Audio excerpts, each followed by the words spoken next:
Yesterday, stage 2, an Aussie, Robbie McEwen, comes out of nowhere to outsprint the field for the 9th time in his career. It's off to the right, the man we want to see, and Robbie McEwen takes it on the line. That man is unbelievable, and he's done it. Today, 216 kilometres takes the peloton through Belgium and into Holland, where local hero Tom the Tornado Boonen will try to flex his sprinting muscles. Can he make his home country proud, or will one of the other men of speed steal his thunder? Find out who will cross the line, winner of stage 3, next on OLN.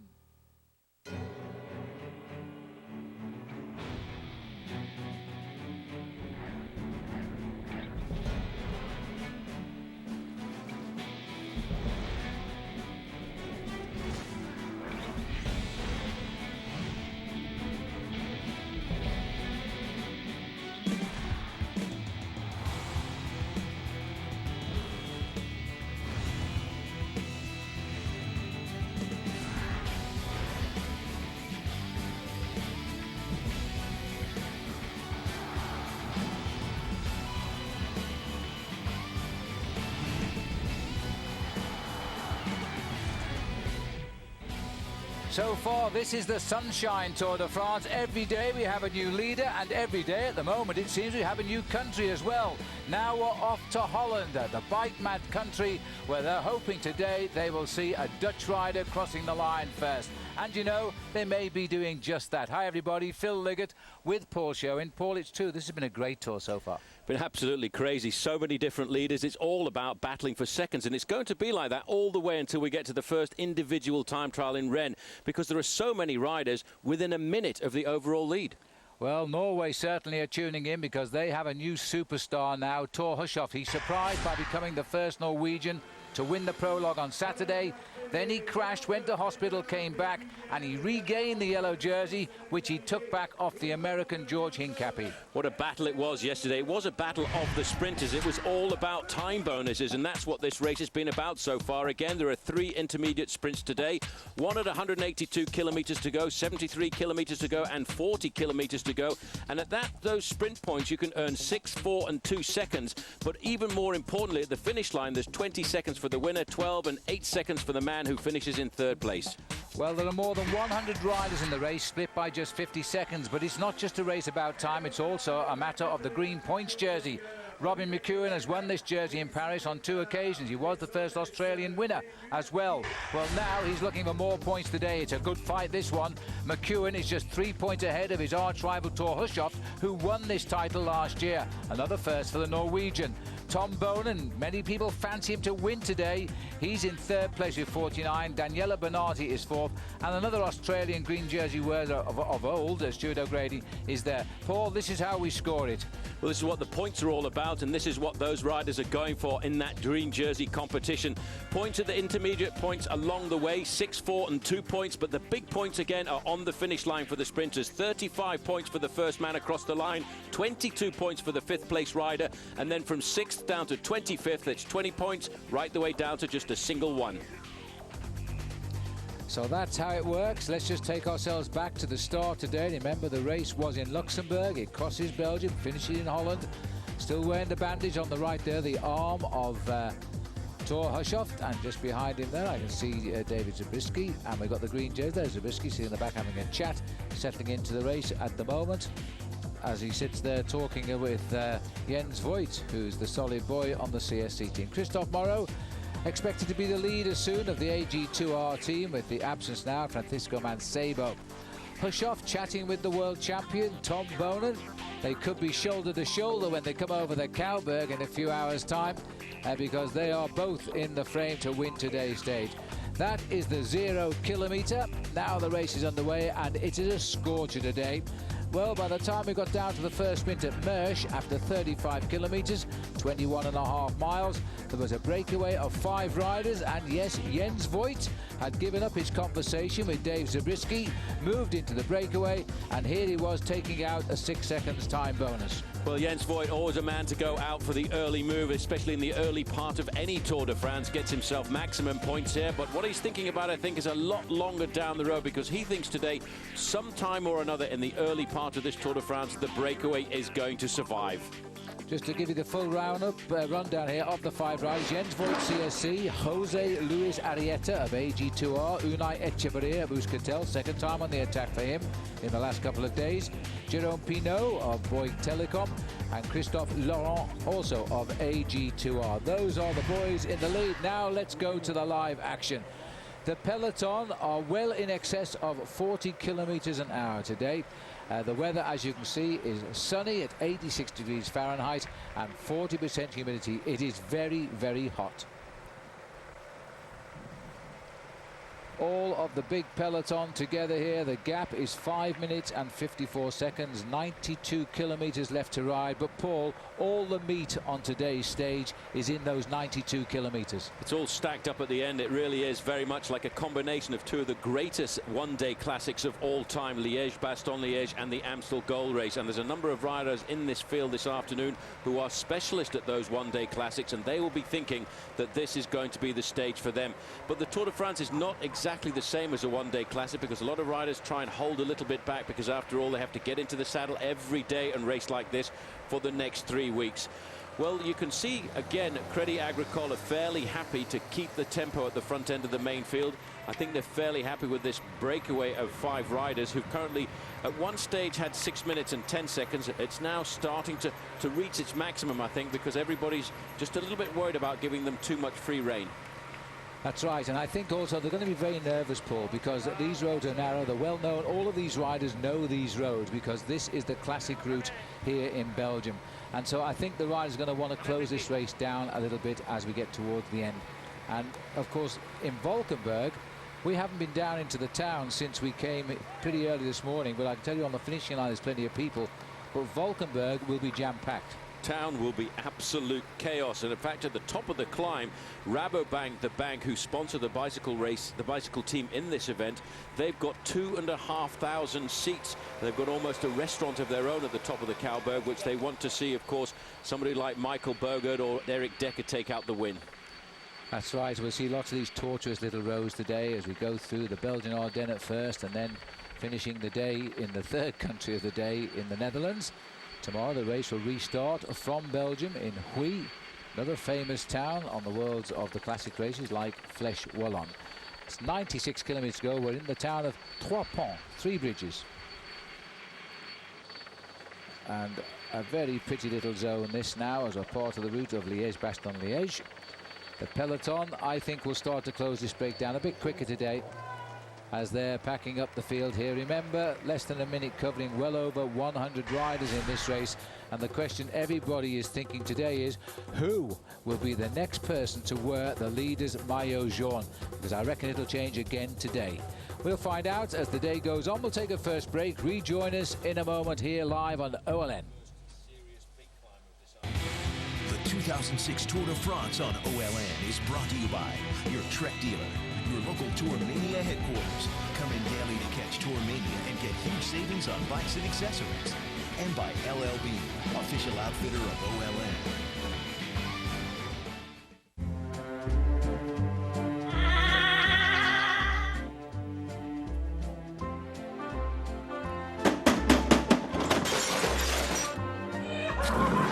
Play the Tourmania Scratch and Win sweepstakes at your local Trek dealer for a chance to win one of thousands of neat prizes, including a ride with Lance, and get a healthy dose of savings on bikes and accessories. Play every day at TrekBikes.com. Thanks, Trek!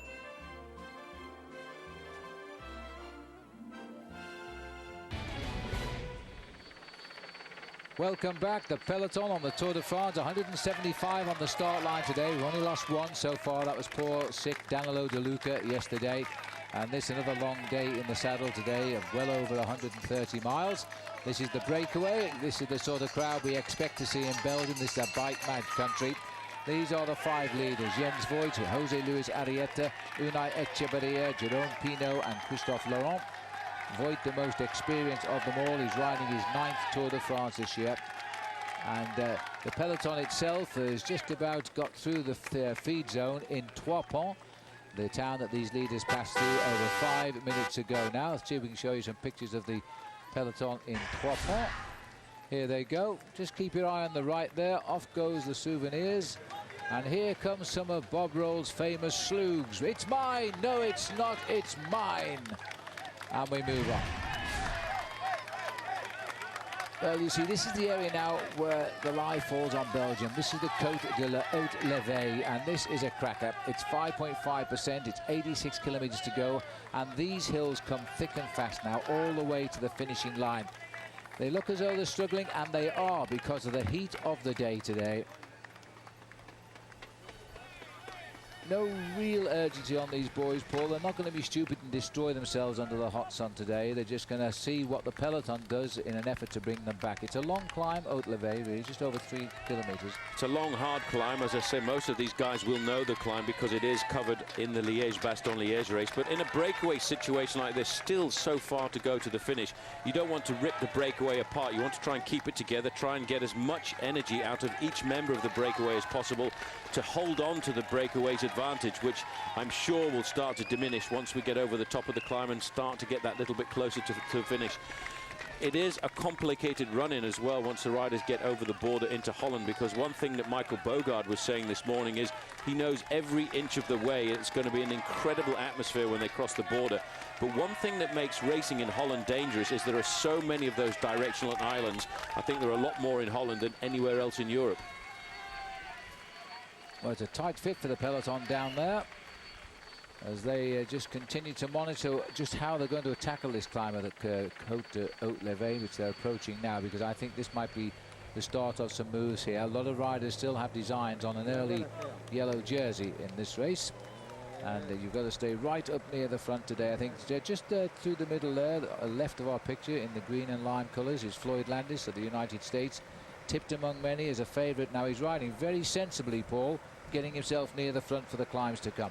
Well, everybody, I think, over the first week of the Tour de France wants to ride in this position. That's actually why it makes it so much more dangerous the first week of racing. Everybody wants to make sure they don't get involved in a crash, and that's why Floyd Landis is riding very much to the front. Over to the right-hand side with the dark glasses, you might have just caught a glimpse there of Levi Leipheimer. He also is a candidate for the podium at the end of this year's Tour de France. And I noticed Team CSC massing to the front on the other side. They may well be starting to decide that Bobby Julich is going to be their team leader. Yes, and these are the riders who are just basically trying to keep out of trouble on these early days of the Tour before we get down to the time trial. Looking down there on the beautiful Abbey of Stavelot. This was one of the Holy Roman Empires, and it's down there. It's been there for more than 1,000 years. So as the riders move around now, when you get to Stavelot, you know you're getting towards the hills of the Haute Levée. And we're getting information too as well about some of the power the riders are using today. And Michael Rogers, he's just on his situation, is running at around 68% stress based on 100 being maximum. So he's in no trouble yet in the Belgian Ardennes. Well, in the main field, I think a lot of riders will be cruising on a stage like this. This is the average power I would expect to see a rider generating over this kind of course. Brand tanking, pushing out around about 212 watts. Fairly average heart rate for him at around about 148. Most of these athletes have a maximum at around about the 180 mark. There's a little problem here. A bit of a change of tyre here. It's just for the Cofidis rider in the peloton. Strict for Brugge. Yeah. He seems to have lost his form a little bit, actually, Paul. He was going well at the start of the year, but he's not been doing... I was quite disappointed with his prologue time trial. He didn't do a great ride at all. Anyway, we've got Verbrugge up and away. Very good time trial, time change. Well, there must have been something on the road here, because we've just lost another rider here now. Looks like 50 Hugo Penny, who's gone away there. It is. Well, he's also in the car, so he'll get back smoothly. He won't make a big flat-out effort to rejoin and waste his energy. He'll just gently pedal back up to the group, who are all now on the climb of the Côte de Haute Levée. Now, don't forget, after our live coverage, you get enhanced coverage of the Tour de France in Stage 3, and we'll have all the additional interviews, some of the American riders doing those for us, plus, of course, Craig Hummel will bring us a look at Luxembourg itself. That's the primetime show. Enhanced primetime coverage begins at 8 p.m. Eastern Time. That's 9 p.m. Pacific. And daily coverage of the Tour de France, of course, is right here on OLN. As we look down below then, 1 or 2 flat tyres coming at probably a convenient time of today's stage of the Tour de France, because all of the major obstacles are still ahead.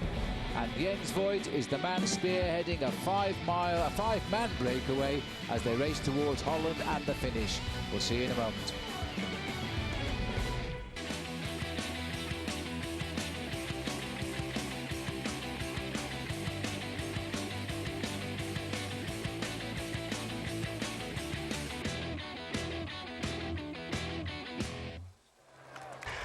Welcome back. As we just in time here, we're looking at the sprint opening up for the top of the climb of the Haute Levée, and that is Jerome Pinot waiting for no one. I thought Jens Voigt would have gone for this, but he hasn't bothered. It's Jerome Pinot who gets the points. Now, I think he's got 3 points at the moment in the King of the Mountains competition, so he can add on to the half dozen now. He might be looking to take the lead in that championship today. Unai Echeverria getting 3 points. Oh, it's 4 for the win, Pinot, today, and it's a 3rd category climb, that one. And Christophe Laurent from AG2R getting the 3rd place. He's probably the most inexperienced rider in this group. It's his 2nd tour for him. Meanwhile, the serious faces of the boys behind, and there on the left is Floyd Landis, looking very cool, calm and collected. Remember, he was delayed in the prologue time trial when he realised he had a big cut in his tyre. They changed the wheel. He was slightly late at the start, probably 6 or 7 seconds. It'll all be no interest to anybody by the time we get to Paris. The Norwegian flag flying there, well, very proudly too. The only Norwegian in the race is leading, of course, Thor Hushovd. And as they come up, and you'll see that the 2 little leaders' jerseys, which we're concentrating on, yellow on time, green on points. They're also in the big pack today at 4 minutes and 40 seconds. They're slowly coming in. We pulled it back from over 6 minutes, and this is the way it'll stay now, because these riders are going to keep fast tempo, not necessarily to chase the leaders, but also, in fact, to try and hold their own position at the head of the peloton and stop the others moving up. Well, let's have a look at the situation in the King of the Mountains. De La Fuerte had a lovely day out in his first Tour de France yesterday. He's still the King of the Mountains so far. 2 points ahead of Fabien Weckman. Aitor Hernandez in that breakaway with De La Fuente most of the day yesterday. He came up into 3rd. Jerome Pinot is up there in 4th. But he will have moved up a little bit now with the points he's just won on the Haute Levée. He'll be looking for the lead. Looking down across the forest down here of the Ardennes as we continue quite quickly now, Paul, at 4:31. I think half of the pacemaking at the front is simply to hold position rather than chase the breakaway down, so the pace is going to lift and lift. It seems to be lifting all the time. You can see all the big contenders riding fairly close to the front. I've seen a lot of Floyd Landis, a lot of Levi Leipheimer keeping in the first 15, 20 places. It's on stages like this, especially when it's very hot, that you see accidents happen in the main field, because what happens with the heat is riders' reaction times also tend to get slowed down a fraction. And if somebody hears a set of brakes going in front of them, if you touch the brakes at the wrong time, what you'll see happening is a mass pileup. And the best and safest place to be is right at the front end of the main field. And there is the main field, front end, just gone over the top of the Côte de la Haute Levée. Next stop will go down into Spa, which also used to be the start town for the Flèche Wallonne, but it's now Huy at the moment. And there'll be a special time bonus sprint there, and then we go into the hills for the small climbs. And just thinking as we watch the peloton here, Paul, I was just looking at the result last night and remarking how well David Miller has eased into the Tour de France when he's been suspended for 2 years, because he had a good finish yesterday, lost no time to the leaders, and he's sitting in a very high overall position in 18th, and we haven't seen him, so he may be riding a very intelligent race here. Well, he's got to really feel his way around the first week of the Tour de France. He was actually in the front split yesterday as well, in front of all of the accidents. So he is doing very well, and I think we'll see how he rides when it comes to the first individual time trial, because that's probably better suited to a man on the comeback trail. Absolutely, he could really move up there. So as we continue, Miller, of course, from Great Britain, and here comes the boys of the American rider there, Floyd Landis, setting the pace. They've got a plan today. I wonder if Floyd's planning on doing something. Well, don't forget to log on to olntv.com, a fly to the finish. Every day during the tour, it's your chance to win a Saab and other great prizes. Now, here's a look at today's code word, and it is USA.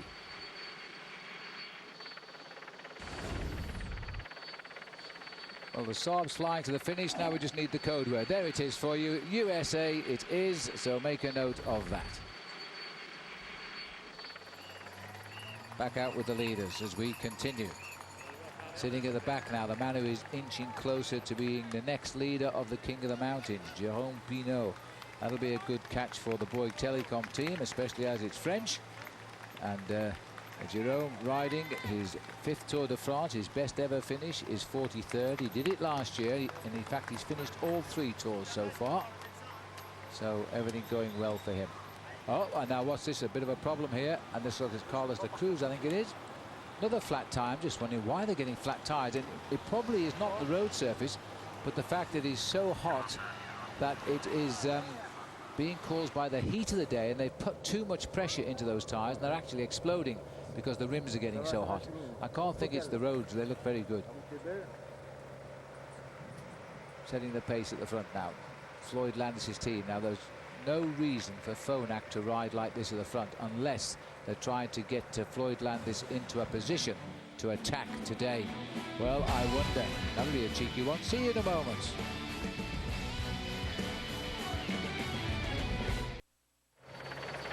Welcome back. No, we haven't switched sports. That Porsche down there is in the nearby race circuit at Spa-Francorchamps, where Raul Alcala once won a stage, the first ever Mexican to win a stage of the Tour. When we finished on this circuit, we also had a big pile-up in the bunch sprint, I seem to remember, with a rider called Rick Van Linden bouncing up in the middle of it. Well, back with the field here. They're still chasing that breakaway of 5, but the gap continues to fall a little bit. The result of the only climb so far, Jerome Pinot over Unai Echeverria and Christophe Laurent. Official gap is 4 minutes and 40 seconds, so they're holding them now. And interesting to see that Floyd Landis has got his team up here. There's Vyacheslav Yekimov too, just peeping in a blue jersey, riding his 15th tour, which will make him the 2nd most successful tour rider as far as participations go. 4:35 on our little information board there. Anyway, as we watch the race here, let's remind ourselves as we follow Lance Armstrong, and we're checking in with the experienced tour rider. Here's Lance on the tour leaving France.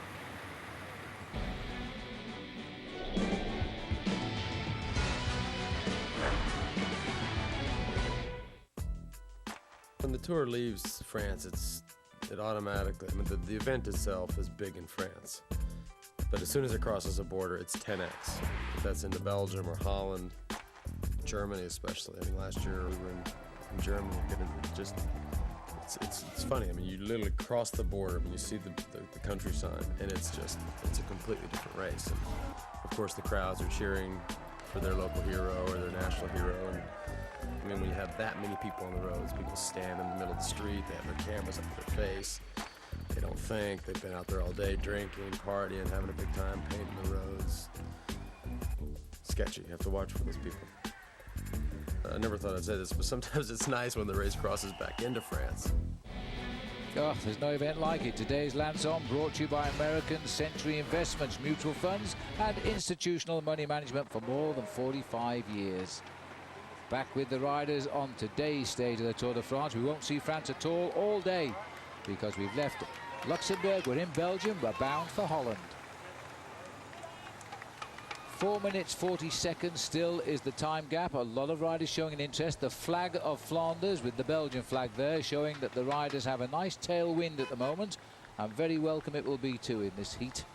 It certainly will, but it seems as if the breakaway is getting caught without the pressure coming on the front end of the main field just yet, and that's an indication that the guys at the front are starting to weaken a fair amount. But these guys have got to have a plan. But the Phonak team, which becomes the iShares team, a British investment banking company is sponsoring it from next year, they've got to have a plan. They wouldn't be riding in a group like this if they didn't. No, everybody's riding at the front because they're expecting the roads to get more dangerous, and when you cross the border into Holland, there's a noticeable difference in the road surfaces and, of course, going through the towns. The Dutch towns are absolutely crazy because most of the Dutch roads actually have cycle paths, so the road themselves are actually designed just for traffic without thinking about bringing a bike race through with 170-odd bike riders. That's right, so you've got a lot of traffic, furniture and tricky bends, so they've got to be careful. Well, Jerome Pinot sitting at the back of this group here is edging ever closer. And this is something you never see, but the police must have been told there was a real emergency here, so somebody who's in that ambulance, probably nothing to do with the race. That's the only reason the Tour de France will move over, and that escort getting the ambulance onward to a hospital. So let's hope that turns out well. As the riders moved over, they will also know the ambulance is coming because they have little earpieces in. Their team managers will have warned them to move over and allow the race to pass by. Sherwen Pinot just at the back here, and he's keeping an eye on how the rest of the race is starting to develop, because what he's thinking about is a stage win. So as we look down on the peloton, we are getting a little bit of breakup today. Goodness knows why, because the sun is shining, not too many trees around, but it does happen. Well, as the peloton continue to try and pick up those 5 leaders, we're getting closer to Spa, and that will take us to 144 kilometres, and that is our second sprint of the day, where 6 points awaits the winner in the green jersey competition. None of those boys up front will endanger the lead of Robin McEwen yet, but then it could all change by the finish as well. We're off to the hills next, and we'll see you in just a moment. We're back, and we are in the town of Spa here, and about to start the second chase for the 6 points for the green jersey and the 6 seconds bonus. And Jens Voigt's taking a big interest in this, I have to say. He won the first one in Mersch, and he's gone for this one as well, and he takes it more or less with ease. Christophe Laurent was the other rider there, right up behind him, and I think that was Arietta. Oh, it was Laurent beating Arietta, so there was the result for you. As we start descending now, once you go up these short snappy hills, then you have twisting descents round to the bottom, and then you climb up the next one. These peloton riders are descending now into Spa, which leaves them about 72 kilometres or 44 miles to go to the finish, and we'll then go on to the next little series of climbs. So our motorbike better move on a little bit there, because Quick-Step are bringing the charge down. Quick-Step is a Belgian team. They'll be looking to show the colours off today as well. And probably on this descent, it's a nice wide boulevard descent, no big effort being made, but they'll still probably be descending at around 45 miles an hour. So as they continue to take their respite, even though they are doing 45 miles, let me remind you of another sport coming up on OLN, and that's the World Team Tennis, which comes to OLN with stars Venus Williams, Todd Martin, Martin Hingis, and the return of Pete Sampras. It all starts on Sunday, July 16, 11:30 a.m. with the Newport Breakers taking on the 5-time World Team Tennis champion, and that is Sacramento Capitals. Yes, World Team Tennis on OLN, presented by Advanta. Don't miss it. As the riders now descend right down to the basement here in the beautiful city of Spa. Well, there's plenty of old buildings here. They've seen it all before as they race into Spa now. 4:35 is the latest gap, 72 kilometres from the finish. At 61 kilometres from the finish, we top the next climb, Paul, Ono, and it is a 3rd category climb. Very difficult climb. I think we'll see again a little bit of an explosion at the front. Maybe Sherwen Pinot will try and get himself some points. That's 11 kilometres from the centre of Spa to the top of the Côte d'Onu. And then the riders have got a series of climbs coming up. They've got 2 4th category climbs after that, just small ones. But today I'd have to say this is the sort of course that the French would describe as a casse-patte, or a leg-breaking course. It certainly is very difficult. There's no respite at all today. No, and you've got to pay attention. See the gaps in the peloton there as they descend here. They all want to see the little slice of highway, I think. But this is a beautiful wide boulevard down into Spa. Lots of space. The riders in no hurry. They know when they leave this city, they start to climb again back into the Ardennes, which is this beautiful range of forest that runs right across the valley here. 4:35, latest time check we have. And they've been in the saddle now for about 3 hours and 20 minutes. So another long day after that marathon ride yesterday. Approaching the sprint point here, but you see they're not interested in the sprint points now because the first 3 places have gone and all of the major time bonuses are gone. So what's the point in racing? We're just cruising right now. Well, it's all a question of the energy levels as well. You've got to make sure you don't waste any energy, because at the end of the day, I remember Barry Hoban, who was a great British cyclist, won 8 stages of the Tour de France over the years. Barry said to me, if you make an effort in the Tour de France, it's got to be an effort that pays, and that's what it's all about.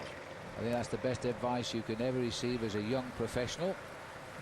Michael Rogers, the world time trial champion, just looking here at his stress problems. He's 68% of 100 possible, so he's quite relaxed out there. A mere 3 watts output. He's hardly trying today, and his heart is ticking over at 151 beats a minute. The result of the sprint, Voigt getting the 6 points and 6-second bonus over Arietta, and Laurent taking second and third. So that all seems pretty relaxed now. Interesting, Paul, there's a change of pattern at the front now, and it looks as though Hushoff's Crédit Agricole team have got themselves back in position. They want to keep Thor Hushoff in the lead for as long as possible. It's a rather strange Tour de France this year because there's no team time trial, because very often the team time trial changes the hierarchy of the overall classification after 3 or 4 stages. But this year, without the team time trial being there, the sprinters can stay in the lead right the way to the first time trial. Well, as we look down there, there's a shot of the CSC boys. I think that was Dave Zabiskie just went through under our camera. The Americans are having a very good race so far, and they're saving their energy right now, waiting for the mountains. There's the maillot jaune of Thor Hushoff. He's down there. But now for us, it's time for a look back as we check out yesterday's sprint finish and today's afterburner report. And this was a terrific sprint finish by Robbie McEwen here. He came again on the far right from nowhere and popped up and took the win. Hushoff was, in fact, rather annoyed at that flick there. He got a double hitch and left Hushoff wrestling for his foot on the ground. But really, I think that was more Hushoff's fault than Robbie McEwen. But anyway, that is our Saab afterburner report. And there's a little bit more detail on Robbie McEwen for you. He's 33 years of age now. It doesn't slow him down, though.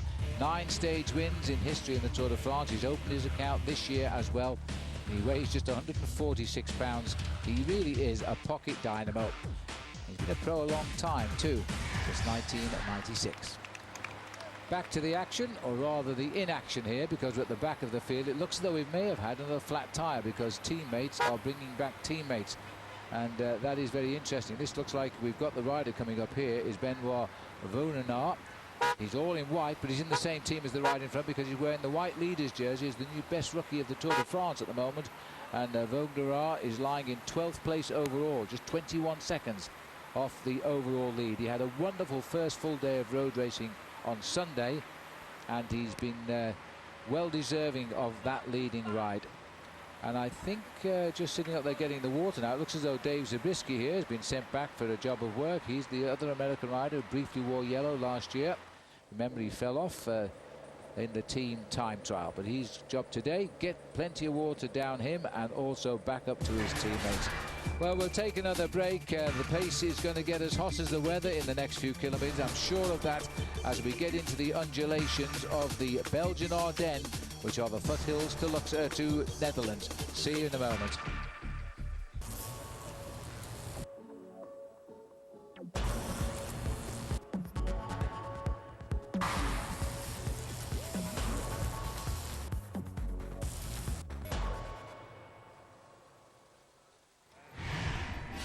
Welcome back. The 5 boys are still there. Everybody enjoying party atmosphere out on the grass verge there. No chance for Jens Voigt. He's got to concentrate here on the task in hand. He's a professional bike rider, and this is the biggest race of the year, the Tour de France. We are only on day 4 and stage 3 on the road race courses, and we're just dipping on to 63 kilometres to go here. Jens Voigt, Jose Luis Arietta, Unai Echeverria, Jerome Pinot and Christophe Laurent are the aggressors today. And they've had a lead of over 6 minutes, but it is coming down. But at the moment, Voigt is in fact the leader of the Tour de France on the road. He's well recuperated all of the time to try and claim the yellow jersey. Well, let's have a look at all of the leading jerseys of the various competitions now, which comes to us with the Lenovo jersey update. Here we are. Thor Hushoff reclaimed yellow yesterday. Robbie McEwen pulled on for the first time the green jersey this year. Benoit Vaugrenard, he kept the white jersey, he's the best rookie. And David de la Fuente of Spain, he became the new leader of the polka dot. He's under threat at the polka dot at the moment by the fine riding of Jerome Pinot, who's still out in front. There's another spectacular ruin which abound in the area of the Ardennes. This was huge battlefields in the early days of the country's development, as well, of course, in the terrible world wars. So back into the trees again for the leaders. 5 minutes 10. The funny thing is, Paul, that they've slackened right off in the backfield now. They've actually allowed them to run again. Yeah, nobody's really chasing it. So one of those situations again where at the front end of the peloton, what they're doing is each team of the sprinters is sending a couple of riders up. They're setting a false tempo for a while, which is just causing the gap between the main field and the riders to actually just hover at that level of around about 5 minutes. But I think everybody's worried about the final few kilometers of this race, because we've got a whole host of climbs all put together. We've got this third category climb that the riders are on right now, but a little bit later on, the riders go into a situation where there are three fourth category climbs, and of course the final climb of the day is that third category climb, which takes them up to the summit of the Kauberg. Yes, and we've swung away. See the flag? It's a crosswind now. Much more difficult wind for the riders. Not so important just at the moment, I don't think, but it might be later on. As the 5 leaders now just climbing steady. Jerome Pinot, who's heading up here at the moment, he will want these points because he's getting very close to becoming the King of the Mountains leader. And it'll be a great concern to David de la Fuente back in the main field too.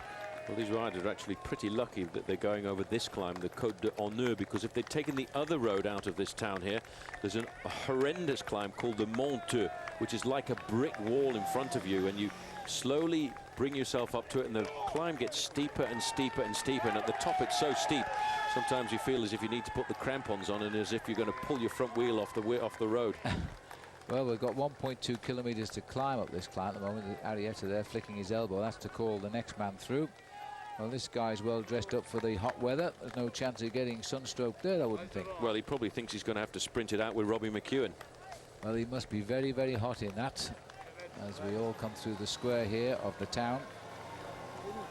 This, in fact, will be the town of Honor itself, and the peloton are not that far away because they're also on the undulation. Interesting to note now that Thor Hushoff has sent all of his team back up here to do the pacemaking.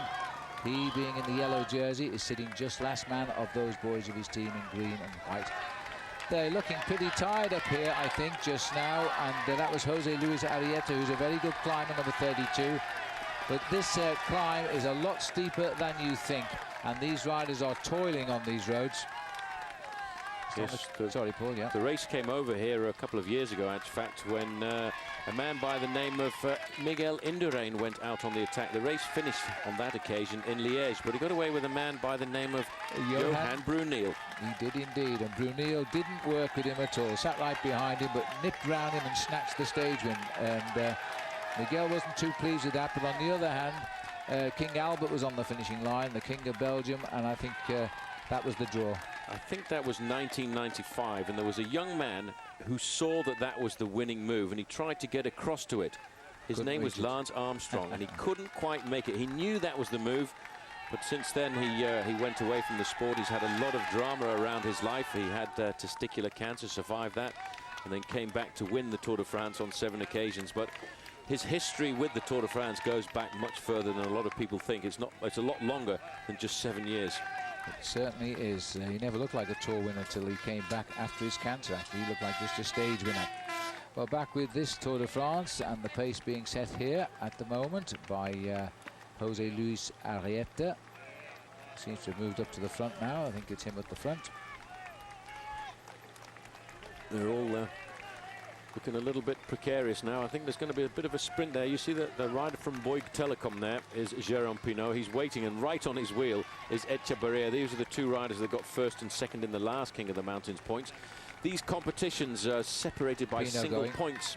Pinot needs this. He wants these points. I'm not too sure, Paul. I have to tell you, I think this will be enough to give him the lead in the King of the Mountains, or he might just need a couple more in the next department. But there's nobody tried. I mean, Unai Echevarria did try, but he hasn't got it. He now needs to win the next one and get the 3 points on the 4th category climb, and that will be putting him equal with Fuente. So he's got those, and that's another win for Jérôme Pinot.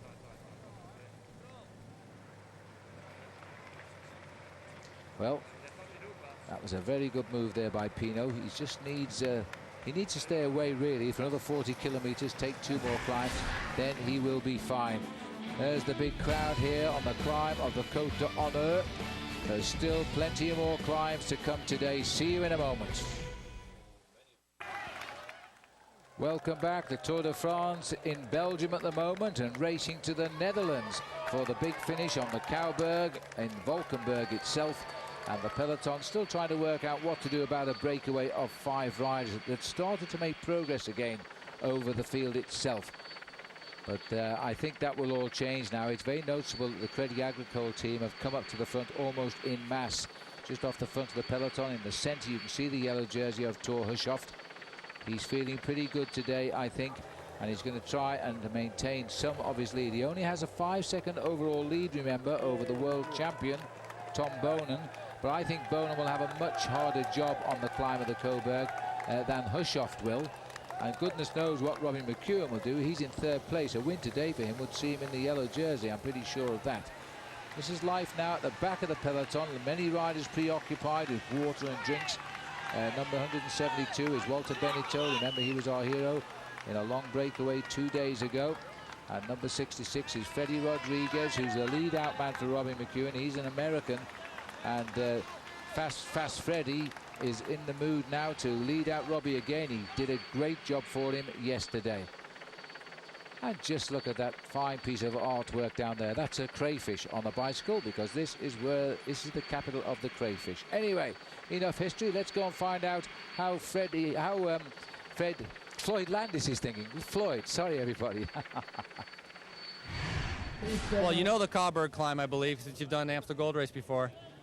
Your objectives today, I mean, do you think be able to put in a good attack and try to gain some time on possibly some guys who might be affected by the heat? For me, I don't know that's wise. There's a couple guys who probably will try because it's a good opportunity to get the jersey. I think if George rides smart and he doesn't have to attack, he can probably get the jersey back. Valverde might try because he can sprint. It's going to be a difficult day for the sprinters to control and even to be there to finish for a sprint. So for me, I'll be conservative and try to stay with the leaders at the front and just stay out of trouble. I don't think it's the course for me to try to get the lead. Thanks. Yeah, no problem. See you guys. Boy, well, Floyd Landis there doing exactly what he predicted. He's right at the front of this race, but is he just keeping out of trouble, or is he just making sure that if any of these big names that he talked about make a move, he's not in a great position to go with them? Because I think he must be paying great attention today. You never know. You could lose time on a day like this when you're least expecting it. Well, we're looking at the peloton again, and the wind gently coming over from the left now. They've been 3 hours and 40 minutes in the saddle now, and the gap is at 5 minutes more or less exactly. The polka dot leader's jersey is there. It's being threatened again. That's the man that broke away, David de la Fuente. And at the moment, he knows that 2 more hills, if those riders stay clear up front, then he will be out of the race lead in that competition. It will be in the favour of Jérôme Pinot. See 1 or 2 other riders moving to the front here from Euskadi, and just over to the right-hand side is a man who a couple of years ago was tipped as a man who could dethrone Lance Armstrong, and he seems to be riding a lot better this year. That's Iban Mayo in the orange jersey, and he's looking very comfortable on these stages. Another rider very close to Mayo was Valverde, Paul, and Floyd Landis says that he could be a man to win the stage today. Well, I tell you, this is the kind of stage that Alejandro Valverde would seriously like. He won the Liège-Bastogne-Liège race early in this year, just having taken the Flèche Wallonne single-day classic a couple of days earlier. You tend to forget about Alejandro Valverde because he's riding the white jersey as the leader of the Pro Tour, not his normal black jersey as the member of the team Caisse d'Epargne L'Île Baleares. That's right, and you tend to overlook him because his colours are completely different. A pure white leader's jersey of the Pro Tour against the black and red of his normal jersey. You saw the gendarme there from France. There's no day off for the French police, even though they haven't done any work on French soil today. Luxembourg leading to Belgium, leading to the Netherlands, but they work just the same. They're coming together, the Tour de France, as it races this year. It touches 6 other nations in total. 5 minutes, 3 seconds the gap. The green jersey of Robbie McEwen we've seen, which is unusual. He's in the pack there, and the yellow jersey, of course, of Thor Hushovd, as they continue to course through. Christophe Moreau in the blue jersey just over to the left-hand side of the Crédit Agricole rider. He also has been very consistently placed at the front end of the main field, and he may be wanting to say something to Roger Leger, who didn't renew his contract at the end of last season to keep him on board with Crédit Agricole. So we moved to what was originally regarded as a slightly smaller team, AG2R. And this year he's probably looking to try and see whether he can finish himself off as the best Frenchman. Well, plenty of drinks being taken on. I think what is happening here is that the guys who see themselves as likely winners of this tour in Paris are making sure they're getting up to the front, so they've got a close eye on everybody, because you can get a breakaway here. I think that's what is going on at the moment, because we've seen Gerolsteiner pulling a few riders up on the left of our picture too at that moment. All right, well, here's more information for you. Now it's time for the 10-2 moment, which is brought to you by Nike. And we're looking at stage 9 of the 2003 Tour de France, where he leads with Yoshiba Bolocki, and that was a terrible crash. I think everybody nearly jumped out of the seats watching television, because Lance went across country. And was wondering whether the referees at the time would disqualify him for cutting the course short, but he remounted when the leaders came round. He got back into the action, and poor old Yoshiba Bolocki was seriously injured and out of the sport for more than a year. Well, for more great stories, go to wearyellow.com. That's our 10-2 Nike moment. Back with the leaders now of today's stage of the tour. Very interesting here. It's almost a silent war forming at the back of the race, because big names are now being brought to the front by their team helpers. So there's been a crash here. There's been a crash on the, and there's a Rabobank nasty crash. Don't know at all what's happened, but we've got 2 riders down there. One of the riders we can definitely see is Freddie Rodriguez. That's very, very sad indeed. Well, Paul, that's Fred Rodriguez behind the Rabobank car, the American rider, but I'm not sure who the Rabobank rider was. Did you spot him? I didn't see who it was, but they both went down very hard. That's the dangerous thing about these stages, Phil. You've got to be alert all of the time. And the crashes that happen when you're going slowly are so much more worse than the crashes that happen when you're going fast. Because when you're going fast, you slide. When you go down slowly like that, you go down pretty hard. Well, you see, they've hit the corner of the paving stone there, and that's what not making it very pleasant. The chances of a broken collarbone there. And that is the race doctor trying to get a look there. Gerard Port's on the far side, the other doctor. They're trying to look here, I think, at poor Fred Rodriguez's right collarbone. Well, let's hope that this isn't what it might look at. I don't know who the Rabobank rider is. Well, that'll be tough for Robbie McEwen if it is Fred Rodriguez going out, because he has been such an ally to Robbie McEwen. But the problem is they did go down very hard indeed, and I still didn't get a chance to identify who the Rabobank rider was. But these are those nasty accidents that happen all the way along the Tour de France. You can never know when it's going to happen. It can be around any corner. You have to be alert, and that's why the big leaders try to take the front. Paul, they're saying it is Eric Decker. Now, that is really sad. Eric was a fancied rider to win today. He's won in this position, finishing line before in the Amstel Gold. Well, that would be really tough if it is Eric Decker, because he was saying that this was going to be his last season as a professional cyclist. He's had an awful lot of bad luck over the years. He broke his leg a couple of years ago in the Milan-San Remo race. It took him almost 2 years to get back to the top. And it looks as if that may well be Eric Decker, and that will be a severe blow for the Dutch people waiting at the bottom of this climb to see a Dutchman win the stage.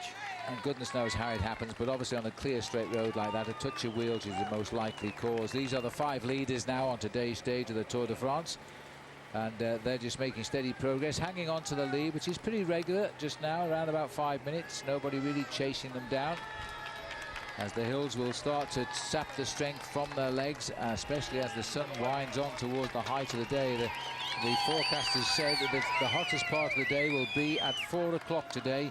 Well, it's 4 minutes to 4, and we're looking at huge temperatures. If you're talking Fahrenheit, it's 99 degrees reflected off the road. It's 122 degrees today. That's what they're saying. And I don't know what 122 degrees is in Celsius, but certainly it's looking like 33, 34 degrees in centigrade at the moment as well.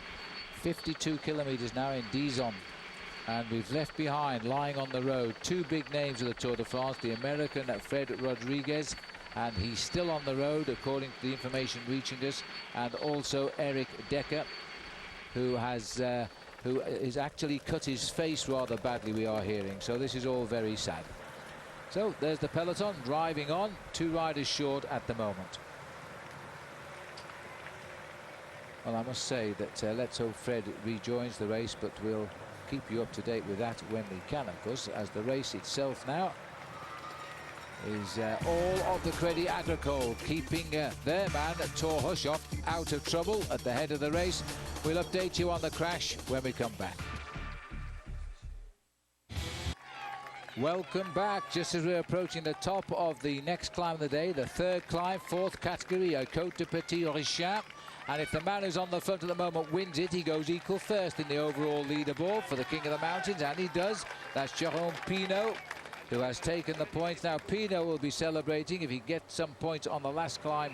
Well, not the last climb, but the next climb, because he will be the leader of the King of the Mountains. Now, let me tell you straight away, it is rather sad news, because both riders who crashed have abandoned the Tour de France, and both riders, that's Freddy Rodriguez, the American rider, and Eric Decker, the Dutchman, have been taken to hospital by ambulance. So they are out of the Tour de France. Very, very sad indeed. It seems an innocuous place to have crashed. It was a straight road. It was very wide. There must have been some sort of a touch of wheels or a glance off the paving at the right of the riders there. That's really very sad indeed. As the breakaway continues now, it's just come down very slightly. 4 minutes of 57 seconds the gap now. And remember, the 5 riders still pretty strong, and Jérôme Pinault could get his first ever race leader's jersey in a Tour de France if he keeps this up. And he's ridden the Tour de France. This will be his 5th time. So as the peloton carries on, let me remind you once again, don't forget to log on to olntv.com and fly to the finish every day during the tour for your chance to win a Saab and other great prizes. Now, here's a look at today's code word, USA. There we are.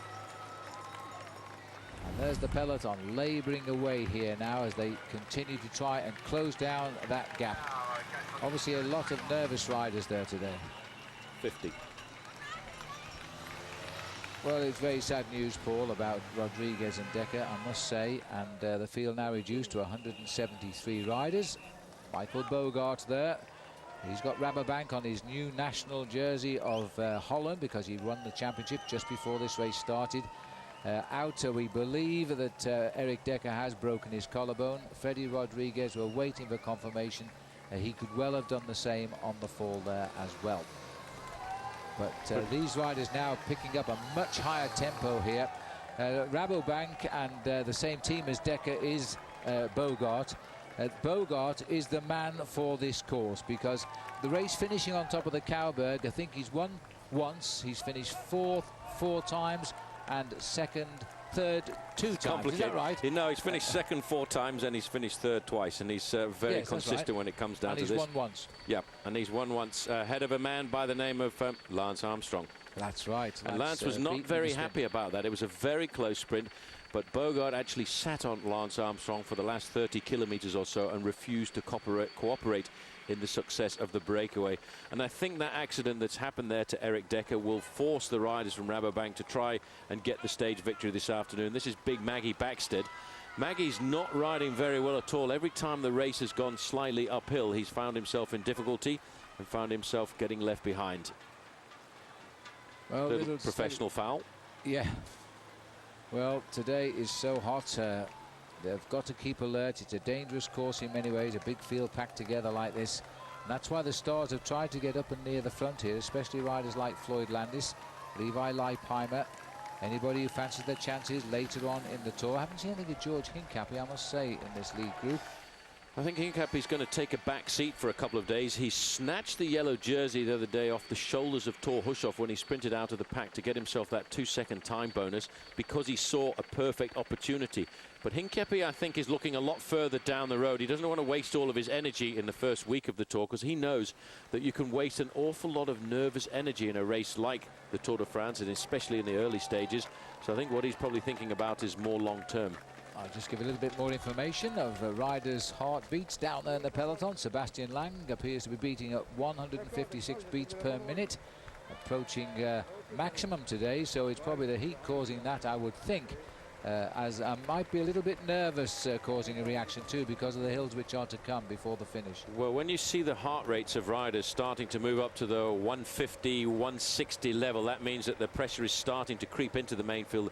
They're starting to organize the chase at the front end of the peloton, and they want to reel in that breakaway, and you can see the reflection there because the gap now is down to 4 minutes and 20 seconds, while another man who's had a bit of success out of this tour is also suffering at the back, Jimmy Casper.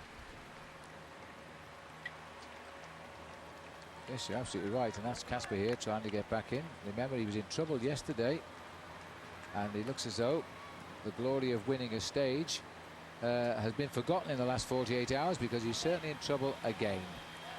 All right, well, don't forget, go to our website, that's olntv.com, for all of the updates on the Tour de France, and you'll get all of the minute expert analysis, including stories from Bob Roll, Paul Sherwen and myself, of course, and we'll recap and the race routes. Track contenders, leaderboard, it's all there.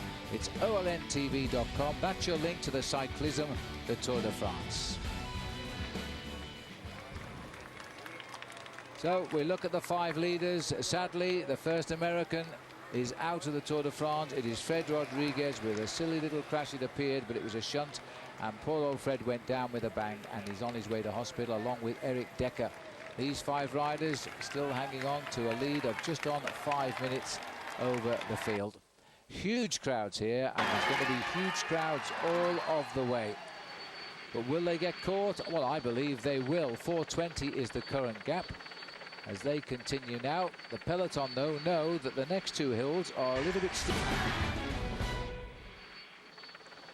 Welcome back, looking down on the compact peloton of the Tour de France as we inch our way closer to the Netherlands, and that is where the riders, when they get there, will contest the finish today.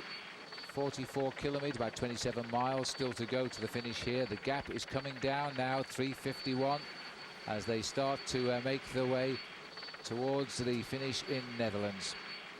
Well, if they do close this down, then the one man who might become the favourite will be one of the crowd favourites, and that's Tom Boonen. That's our athlete profile of the day today, and Boonen wants to fight his way back in. Here's Paul Sherwen to tell us more about him, and this brought to you by Hampton Inns. Bowman is in the perfect position here to take this one. Now he digs in, the quick step driver, desperate finish. Tom Boonen, the world champion. Now he's gone for the inside. Tom Boonen gets his first victory in the Tour de France. Tom Boonen is an absolute powerhouse. Boonen, well, you know, the guy could win the Tour in 5 years. You never know with him when the progression is made. At just 25 years of age, Tom Boonen is not only one of the youngest sprinters in the peloton, he's also one of the most accomplished. A world champion, Belgian Sportsman of the Year, and a favourite amongst the fans. This rising star is known for dominating the sprints and has just recently earned himself the nickname the Tornado. Sweeping up a whopping 17 wins this season alone, Boonen has proved he's a force to be reckoned with. Here comes Tom Boonen now in the centre. As they come up to the line, it's Boonen and McEwen, and Tom gets it. What a finish. Winning 4 stages at the Tour de France is a feat some riders can only dream about. But with this already under his belt, Boonen is hungry for more. There's also the little matter of the green jersey, which Boonen lost last year after suffering an injury after a fall and abandoning the race on stage 11. But after getting a taste as sprint leader for 9 days, Boonen is back and more than ever ready to go head-to-head with the competition. Backed by an unstoppable lead-out pack, Team Quickstep is ready to support Boonen and escort him to the finish line as the victor. Yes, today's athlete profile brought to you by Hampton Inns. What a powerhouse Tom Boonen is. He's made a bit of a mess of things so far, but he'll get it right very shortly. And it might be today, you know, 17 wins this year as he rides the season as the world cycling champion. And that was himself has put him into the fabled stories as being as good as the Belgian Eddie Merckx. So last Belgium have a big star on their box. And that's where we are today in Belgium. The gap is 3 minutes and 33 seconds on this group of 5 riders now. Steadily coming down the gap as the riders now into the last 42 kilometres of the day. And desperate to hang on for a bit longer is the Jérôme Pinot in this breakaway, because he knows just another point. There he is. Another point, and he'll get his first ever leader's jersey in any of the Tour de France. He's ridden, and he's ridden quite a few. In fact, this is his 5th Tour. Experienced rider on an experienced team. This team has known different names over the years. It started off as a Vendée, then it became the Brioche La Boulangère. It was the Bonjour team as well, and now over the last couple of seasons it's been Borg Telecom. It's been looked after by Jean-René Bernardeau himself, a former yellow jersey in the Tour de France and a stage winner in the Giro d'Italia over the massive Stelvio Pass when he went on a long breakaway with Bernard Hinault, who went on to win the Giro on that occasion. So the leaders now trying the traditional long run for the finish. Now I think if they've got any chance, they've got more chance today than on yesterday's. They go into the 1 kilometre. This is the last time bonus sprint of the day. Now Voigt has been picking these up. I wonder if he'll go for this one as well. This takes us into the 37 kilometres from the finish at Aubel. Well, if Jens Voigt goes for this one, that will have given him 18 seconds on the day, and that will put him 18 seconds down in the overall classification, and that will be a top 10 position at the end of the day if he stays in contact with the main field, because I'm beginning to feel that these riders are going to get caught before the end. Well, the faces are telling a story. The Agri-Turbo rider here, Christophe Laurent, that got a wild card into the Tour de France. It helps if you're a French team, of course. And they're the only non-Pro Tour team in the race this year. There's the sprint line. Now, watch for the rider in black. He's a bit boxed in at the moment at 500 metres to go. He's going to have to pull back and swing over to the left. I think that's what he's about to do. He's lining up on the back wheel of Arrieta. And watch out here, because that's Christophe Laurent who's trying to edge up, but it looks as though they're not going to challenge this one. This is Voigt as he comes up, not really sprinting for this. Voigt has gone up over the top and looks like going to get the 600. He's keeping one eye to his left just in case, but it looks as though they've decided not to even contest this sprint, although there's still a little way to go. Oh, and here we get the run now. Arrieta going for it. Well, Arrieta's come out of the saddle, but look at Jens Voigt right onto his wheel. Voigt is straight after him, and he's got onto him quite easily there. So he gets 2nd place. Arrieta gets the sprint win this time, and it is Laurent gets 3rd place. Well, that'll actually just put Jens Voigt at 20 seconds down in the overall classification. That's the same position as Paolo Salvadelli at the start of the day. But Jens, he's a crafty bike rider. He didn't want to upset too many people. There's confirmation that Arrieta ahead of Voigt, and Christophe Laurent getting himself 3rd place with 40 kilometres to go. But probably more importantly, we will be, well, certainly Jérôme Pinault will be thinking about the next climb of the day, but he's got quite a long way before they get there. That's 189 kilometres covered when they get to the summit of the Côte de l'Orberg. Well, Aubel very shortly will be crossing into the Netherlands, so as we say goodbye to the Pays d'Aubel. Just a matter of a kilometre or so, we should see the borders of the Netherlands. As the riders now continue on the way, the gap is continuing to come down. The Tour de France continues, sadly, without Freddy Rodriguez, who's crashed and is out of the Tour de France. We'll take a break.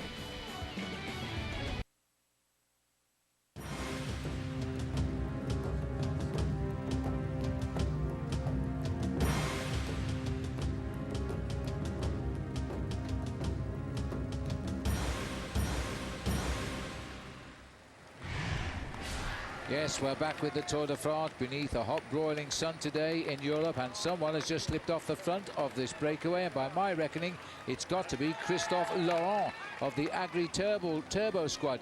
Now he's gone approximately 10 kilometres before the next climb. Of course there's plenty of undulations, but this looks like a move now to try and break up the lead group. Just a moment ago Jens Voigt tried this and he was brought back, and immediately Laurent has gone. 3 minutes 11 seconds, the latest time check we've got. And as I say, we're 9.5 kilometres now from the top of the next climb, which is the Côte de l'Orberg, which is followed then by 2 more climbs, including the climb which will take us up to the finish. Now the finish line, by the way, is not on top of the Cauberg. It's 2 kilometres over the top. Long straight road, but it's a false flat, and if you can get away on the climb you might hang on to the finish and foil the sprinters. Well, this is a very brave move by Christophe Laurent, riding his 2nd Tour de France, and he's never won a race. As they now decide what to do about him, Well, as they get on with their job in hand, let's go back to the start this morning, and we'll find Craig Hummers down there as he talks to the man who was the leader of the tour for a day, and that, of course, is our old friend on Discovery, George Hincapie. George, there was a crash yesterday, obviously inside that 2K banner. How quickly does that bring back the memories and the feelings that on every stage in this first week, anything can happen? Yeah, there's always a lot of stress in the first week of the tour and the finales. It's just important to stay up front and stay out of those crashes. You talked about it last evening, but today is an interesting stage. You know these roads pretty well. How attentive do you have to be on the route today? Yeah, we're going to be pretty attentive, especially at the end. The final is pretty hard, so it's important not to lose any time and just stay up front with the leaders. You've made no secret about how you'd love to have that yellow jersey back on your shoulders. What would your perfect race be today? Today, hopefully the sprinters would get dropped, but I don't know. The climb is not really long enough, and those guys have a lot of power to get over that sort of stuff. So we'll see. Maybe I'll be lucky. All right, good luck. All right, thanks. Indeed, maybe you will be lucky, but he'll be paying attention, that's for sure here. Bit of a tight squeeze there for Christian van der Velde. We've just seen go through the team cars while we were watching that interview. But he is through, and obviously coming back after a slight problem in the bunch. A lot of riders behind the race now as the heat and the hills start to bite back. Well, that was a tight squeeze there, wasn't it, Paul, Christian? It really was, and it just goes to show how good these bike riders are at handling their machines. You've got to be alert all of the time when you're going up through the field, when you're going up through the convoy of cars. But I'm a little bit surprised here at Pippo Pozzato, who doesn't seem to be having a very good tour. You know, his heart rate is pushing up to almost the 160 beats a minute. And this is not a good sign for Tom Boonen, because he's supposed to be one of the lead-out men for Tom, and he's a long way down in the overall standings. He is. He's third from the back of the race here, and so too is Wilfred Kretschkins, another rider on Quick-Step who seems to be not settling in at all yet to the Tour de France on these opening very nervous days. And talking of that, we've got David Moncoutier. Now, we must assume he's had a mechanical, because he wouldn't normally be behind, would he? Well, no, he rides at the back of the group all the time. He's one of those riders who's either last man in the group or at the front. But he was saying, and he has a column in one of the French newspapers, that he's got a little problem with one leg, and he doesn't feel as if that leg is generating the same amount of energy as the other leg. It could be a problem, maybe a chiropractic, osteopathic problem, where his hip is not completely aligned and he's not able to generate equal energy from both legs. Well, it is a problem that quite a few cyclists have had over the years. It can be sorted, but it does take time off the bike to get sorted. So maybe you should have it look after the Tour de France. Let's hope he gets through. He was a stage winner of the Tour de France. Well, the Tour de France is not the best place to come for a health retreat. No, it is not very good. They've been through Spa, though, which would have been rather nice for them to stop on. They didn't get a chance to sample the water, did they? Indeed not. 3 minutes, 3 seconds, the latest time check we have. And we've got back to, oh, no, we still, yes, they're all 5 back together there. Although I didn't see the catch, or we missed the catch, but Christophe Laurent is back in that group. There's still, of course, 2 climbs to come, which are category 4, and then the Cowberg climb up to the finish is a category 3, so it's quite steep. A huge crowd, of course, will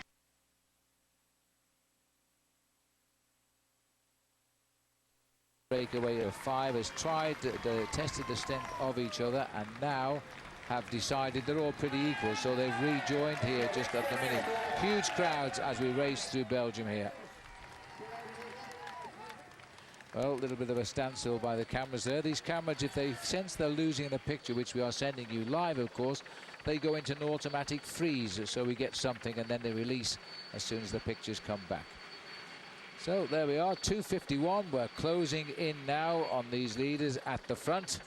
And it won't be long, I think, before we don't have them back in the fold. Remember, this isn't the only finale taking part on OLN. On Sunday is the finale of the IPT King of the Hill 8-ball shootout. Who will be crowned the undisputed king of the pool? It'll be the richest payday in the history of the sport. That's the IPT King of the Hill 8-ball shootout series finale, Sunday at 6 p.m. Only, of course, here on OLN. Not a bad game, pool, you know. Looking at 5 riders down there, and these 5 men, again, the early morning breakaways we often refer it to. Well, today they have been in the oven. It has been so hot out there today, and they have made it the hard way. The yellow sunglasses there on the eyes of Jens Voigt, who's shouting for more action, more pace. 99 degrees Fahrenheit with a reflected temperature of 122. You'd be forgiven if you thought you were racing through Africa in these temperatures, I'll tell you. And these boys, in fairness, they make their own wind around there, and it does help to keep them a little bit cooler, but the spectators will roast. There's no way out of it there, I'm afraid. The gap is now 2:51. Once it gets down towards 2 minutes, I think the impetus will go out. Jerome Pinot, desperate to make the next climb. Just 1 point's all he wants. We'll take a break. Welcome back, everybody taking it easy, reading the Algemeen Dagblad as we are now in Dutch Road. This is the Valkenburg itself, the approach to the Kouwberg. Everybody getting ready for the Tour de France, which is now racing over Dutch soil. And look at the crowds here. They welcome the Tour in their thousands. They always have. They love the Tour de France in Holland. Believe me, they've had a lot of success in it over the years. And the gap is coming down to these 5 leaders now at 2 minutes 20 with 29 kilometers to go. In theory, they would normally be caught. I'm going to hesitate a little bit because you can never know what Jens Voigt will do. And he might look for the chance to go alone. I don't think there's any hope of them all staying away, but I wouldn't say they'll all get caught. Well, we'll see. 2:14 is coming down a bit quickly now. Christophe Laurent setting the pace. Jerome Pinot here. He wants the next climb, and it's not far away now. Just a single point. Any place in the top 3 will do. Only the first 3 riders get points. A counter-attack, and it's coming from the main field now. And this looks like a start of a move by Rabobank. And with him in the same colours, different colours, but the same team of Rabobank, that red jersey of Michael Bogart. They are looking for a move. The Dutchman, and I think it's Peter winning here, the Dutchmen are firing now because they're on home soil at last. Home soil, not surprisingly. We've got 2 Dutchmen here on the attack, and one is the national champion. Well, they're looking for the move here this afternoon. I think they want to get a little bit of revenge for the fact that one of the men who was their leader for the day here this afternoon, Eric Dekkers, had to withdraw from the Tour de France after that nasty crash. We believe he's got a broken collarbone, but look at the difference. These riders now, Phil, are on the slopes of the Côte de Lourberg, and watch out for the man in the pale blue shorts in 3rd position there. He needs a single point to take over the lead in the King of the Mountains classification. Which means he must be in the first 3 because there's nothing for 2 riders on this climb. And they're steep. They're only short, but they are steep, these climbs. Now, this one, for example, is just about a mile, 1.3 kilometers. And it will take us up to a height above sea level of only 216 meters. But it is still a very steep gradient. And the riders are now looking to this. There is Pinot. They know what he needs. They might not even challenge him. They might say, OK, you've done your work. You can have the lead now because we can't get it. On the other hand, they might go for the points. Well, watch out for the man in the orange jersey of Euskaltel because he had points at the start of the day. He's been placed on a couple of occasions. But if you look at the way these riders are starting to ride, you can see and almost feel the fatigue that's beginning to creep into them. And the time gap they have over the main field, and it's Arrieta who's going to try and spoil the party for the French here because he's gone down the left-hand side of the road. So here he goes, and this for the polka dot jersey tonight at the finishing line. As now Jerome Pinot has won, about to win. No, he gets second. Oh, he'd better move then because they're coming at him, and Voigt is coming at him. It's almost as if they stop racing, and now he goes again. So he's made a real sprint of this. He's a little bit shocked when he came around the corner. He never saw a banner, and now he's got to make he could have made a mess of it. It's such a long way to the line. Well, he had to respond to Arrieta's first move there, but this is the strange thing when you come to these short 4th category climbs because sometimes you can get caught out, and if you don't make the effort in the right place, he could end up in 3rd place, 4th place, and he doesn't want that to happen. He knows, Phil, he's got to finish top 3. Well, the one rider, Unai Echeverria, is hanging on at the back of this now, but at last he's done it. Thank heavens for that, he says. So we have a new leader in the King of the Mountains competition, and after 4 Tours de France, he's finished all 4 previously, Jerome Pinot. Now in his 5th tour, he gets his hands on a leader's jersey. Meanwhile, life at the back here for Jimmy Casper, the winner on Sunday, continues not to be good. Well, talk about from the front to the back, he certainly is having a very hard time in the hills in the Tour de France, and it's not really surprising to see 1 or 2 riders from Crédit Agricole slipping back either. That's Anthony Charteau, but he will have done a lot of work at the front of the peloton over the last few kilometers to try and make sure they can keep Thor Hushovd in the yellow jersey. And other riders slipping through. Stefan Oge, he was in the breakaway a couple of days ago, and I think he's still paying for the efforts that he put out on that occasion. As our cars go back up, this is the convoy of team cars. They always have to ride on the right of the road to allow free passage of other things, cars, bicycles, including our camera. Just seeing slipping down the side there too was Aitor Hernandez. Here he is, and he was the boy in the action yesterday for all day, obviously paying the price of the effort yesterday. Well, that is the important thing, which I cannot stress enough about the Tour de France. You go out and do a long breakaway, especially in this kind of heat, you have to pay the addition one day. You have to pay the bill at the end of the Tour.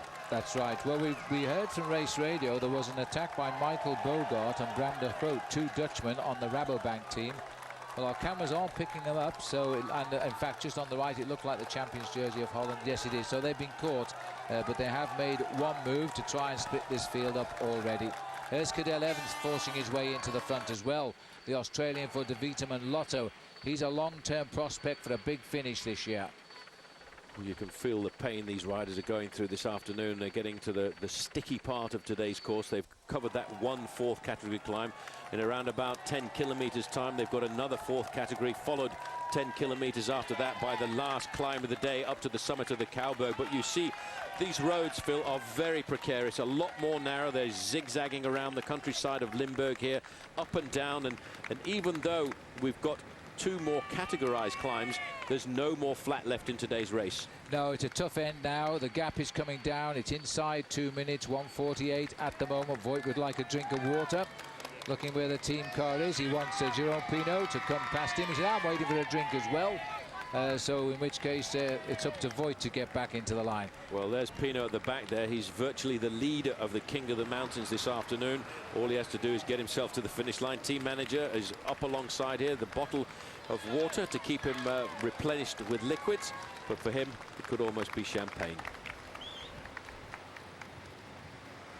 Well, Jerome Pinot has done his job today now, and Jean-René Bernadotte, his manager, will be delighted with that. He's got a leader and a Frenchman at that on the mountains of the Tour de France. This was the little attack our cameras didn't show you here, and it was Bram de Groot and Michael Bogart getting away here, and the rider from Quick-Step was indeed Stefan Giron. All of them Dutch on home soil. We're going to see a lot of that now as the race runs into its last few miles to the line. See you in a moment. Welcome back to the Tour de France. We are now in Holland. We're racing in the last 25 kilometers of the day, last 15 miles. Another long stage of 270 kilometers, and the gap around about 1 3/4 minutes now to these 5 riders who have dictated the pace. Even less than that now, 1:38 coming up as the latest time check. We are heading, of course, to a famous finish in the Tour of Holland. The climb is known as the Kauberg. It's the culmination of the only classic race to be held in Holland. It's held every year in April, and it is indeed the Amstel Gold Race. They've also had the World Championships finish there back in the 70s when a Dutchman won by the name of Jan Raas. Well, let's have a look back to those heady days when the Amstel Gold Race has provided us with some famous names in a very famous race. 1999, recognise the man on the right, Lance Armstrong. I thought he'd done enough to win, but then watch the champion of Holland, Michael Bogart. The jersey he wears today, the first time since that day in 99, snatches his only victory. It was close for Lance, so close for a classic win. Well, Lance came back and tried again. Bogart was pretty happy about that, but 2 years later in 2001, a familiar scene this as they battle it out again, and again it's Eric Decker, this time who sadly just left the Tour with injury today, who beat Lance Armstrong. So, and as you come back, this has happened. It looks as though we've had a little bit of a problem here. Well, I thought for a moment, Paul, there, in fact, that it was a crash with a spectator, but he was just helping them out of a mess. It looks as though we had a change. Iban Bayers had a quick wheel change, and this is the thing that happens in a race like this. When you see a rider stop on the roadside like that with Iban Mayo, he's a race leader, a team leader, possible race winner. He doesn't wait for a spur wheel, he grabs a teammate's wheel and gets on with it. Reminds me of a couple of years ago when he was the big challenger to Lance Armstrong, and he crashed just before a section of cobblestones and lost himself 2.5, 3.5 minutes. The whole team was pulled back now for Iban Mayo. That's an indication, Phil, that they've got a lot of confidence in this man to finish high up in the overall classification. Rode a brilliant Dauphiné Libéré earlier this year, winning one of the new climbs that we're going to see in the Tour de France in a couple of weeks' time, up to the summit of La Toussuire. Well, Mayo, I think, is creeping into his best ever form. He was a huge prospect a couple of years ago. He sort of fell out of it all. I think he's back this year, and I think he will be a name that we should be talking more about. Clearly, the way the team has reacted here with that problem, they think he's pretty good as well. He's racing back up to the back of the peloton, meanwhile, with a lead of 1 minute and 28 seconds now, and just about 21 kilometers to go, a little more than 12 miles to the finish. These boys are beginning to think they might have a slight chance. They might begin to think that, but I might begin to think that the sprinters want to pull them back, and they're inside my favorite recipe of 1 minute for 10 kilometers of racing. They've stopped the cars there, very dangerous. These guys have got to be so alert, and you see that traffic furniture here in Holland. Yes. It is so dangerous to race here.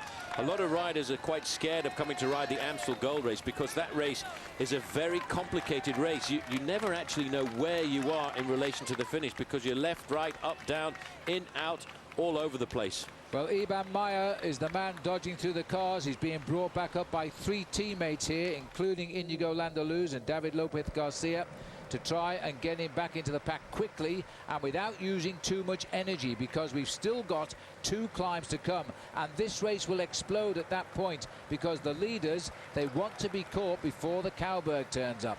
They certainly do. We're looking here at the sign indicating 20 kilometers to go to the finish. Bram tanking on the front there. There's another move coming from the front group. This is not good when you're thinking about surviving as a group of 5 riders. When you start attacking one at a time like this, it's an indication that you're starting to lose momentum. That is Christophe Laurent again from Agri Turbo, the wildcard team, who has gone. It's his second attack in the last 8 or 9 kilometers. And he really has gone this time, and there's been no reaction from them. No reaction from Jens Voigt either. Jens, I would have expected to be the man to be all over any kind of counter move like this, because Jens is an aggressive athlete. He always looks for the move. And Laurent now looking over his shoulder as we go to the back end of the main field, and you can see here that Iban Mayer has made the contact with the group, but because this is so dangerous to run into the finish, he really needs to ride straight up to the front if he can. He's looking for the inside track here to they're trying to put him back at the front before it splits again on the narrow climbs ahead. These 4 boys are now chasing Christophe Laurent. You can see him, and it looks like they've got a reaction coming their way, but they're going to have to work hard. Here he is, Christophe Laurent, who's tried again to steal a stage from beneath the bigger names of the Tour de France. Christophe has only ridden 1 tour before this, and now he's trying to go for gold. He's going to do it the hard way if he does. And here comes the clawback, I think, and I think that's Arrieta who has caught him first. Anyway, let's remind ourselves about our Saab sweepstakes at olntv.com/fly to the finish is where you go. And here's a look at today's code word. It is USA. And in fact, Arrieta has now joined Laurent at the front here. There's our brave cameraman trying to work out what's going on when the attacks come thick and fast at him.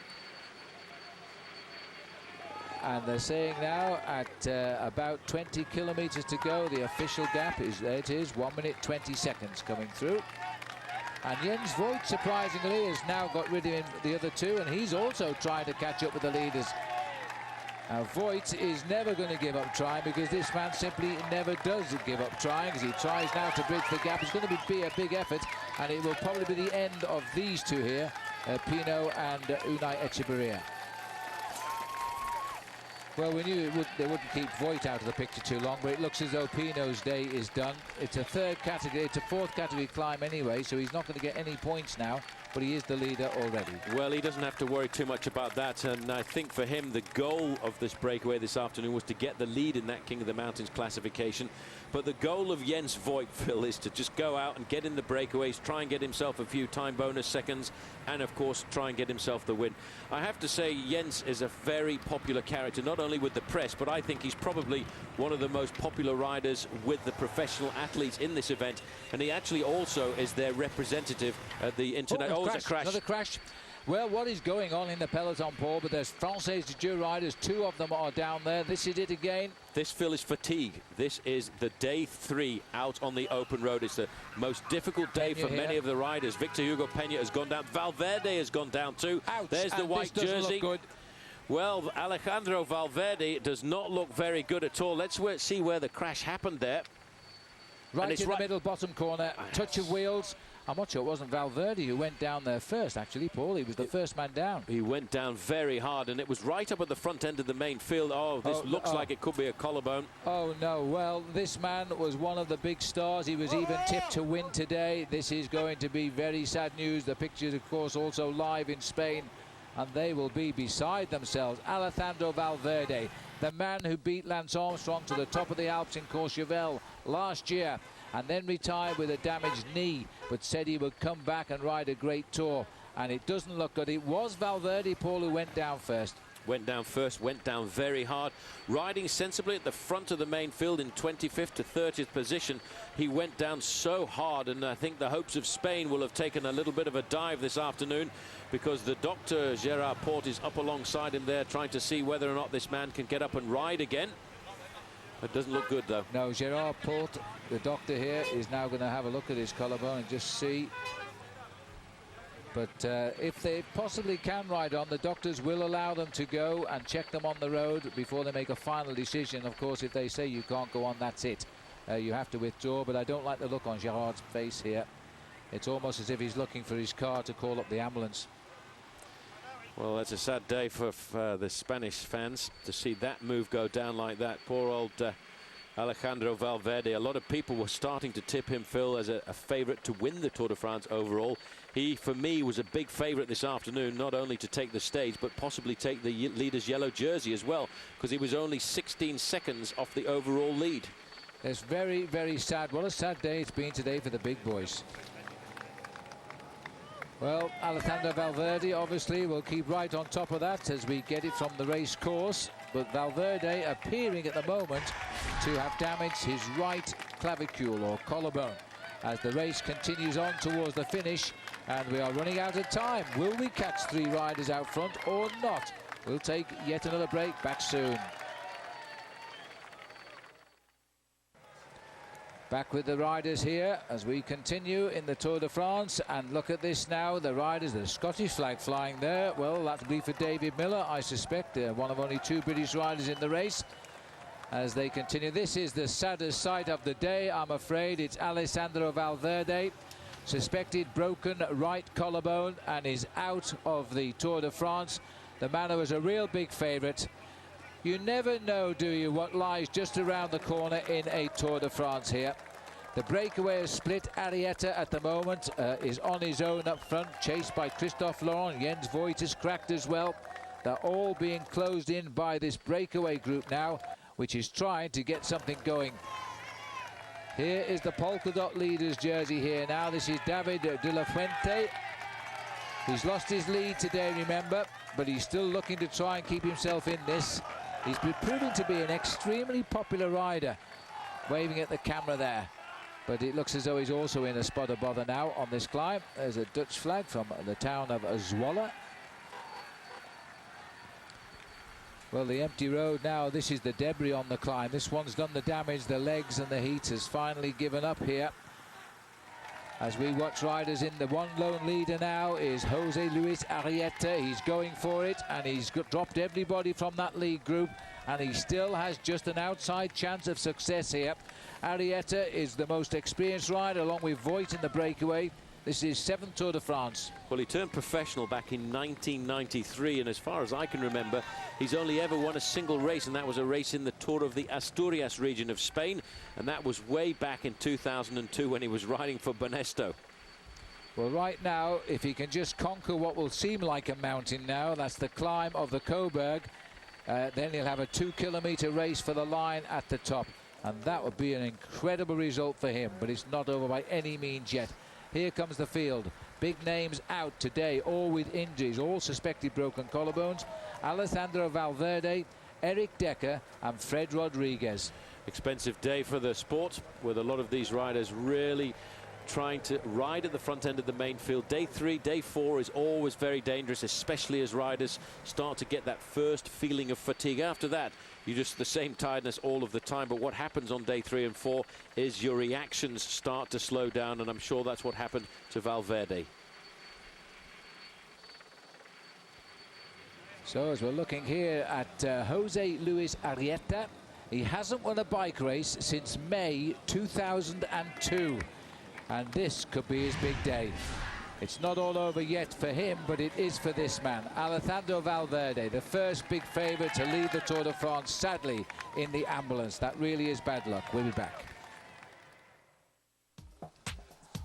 Welcome back to the Tour de France. Another stunning Trek aerial view here of the area of the Belgian Ardennes. The riders have now crossed over the border, of course, and they have now headed up towards the finish. They're in the last 10 kilometres of the day, with Jose Luis Arrieta bound for the Cauberg on his own. Can he stay away? That's the big question.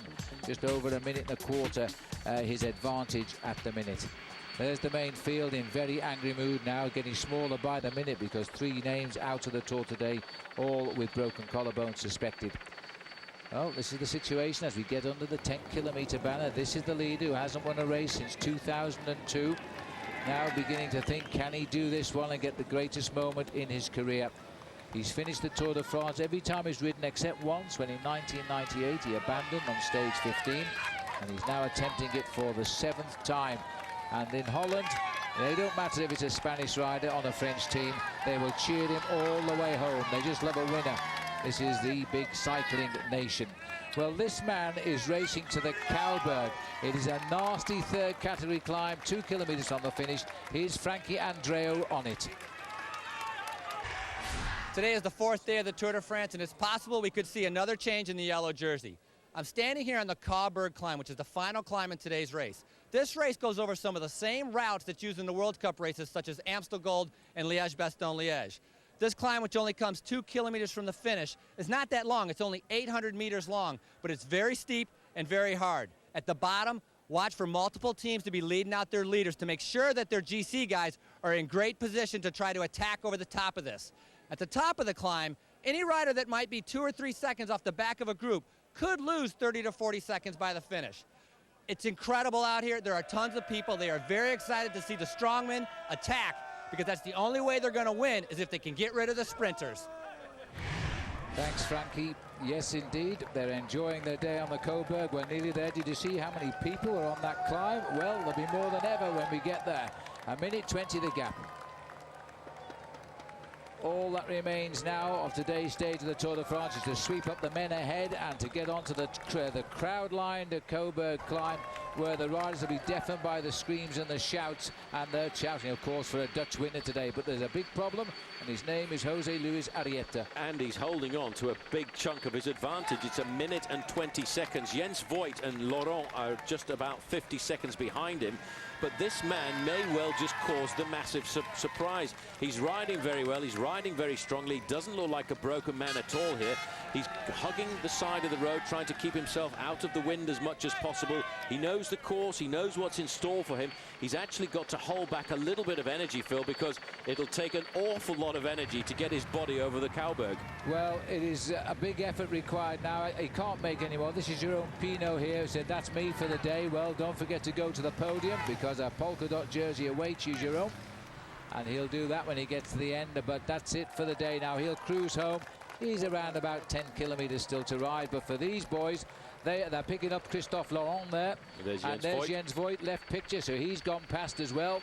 And now the pack know they're catching them, and that's going to inspire the chase. I think this man, Paul, is the only one left. He is the only man left at the front of the bike race, and it's just been slashed from 1 and 20 seconds down to 1 and 2 seconds. Over the next few kilometers, he's going to lose huge chunks of time. What he's got to do is get himself into a zone, not think about the fact that the main field is coming back, just try and concentrate and keep the pain at a bearable level in his legs and in his mind as well.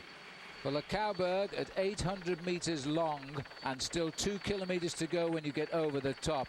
He could be swept away on the climb itself right now, and I really wouldn't wish that on him. The temperatures are so high here, and he's chosen the whole day to lead the race. Well, he's led the race for an awful long time, and now it's just really a question of survival. It comes down to the old cat and mouse tactic. Will the teams of the sprinters get it right once again, as they always seem to do?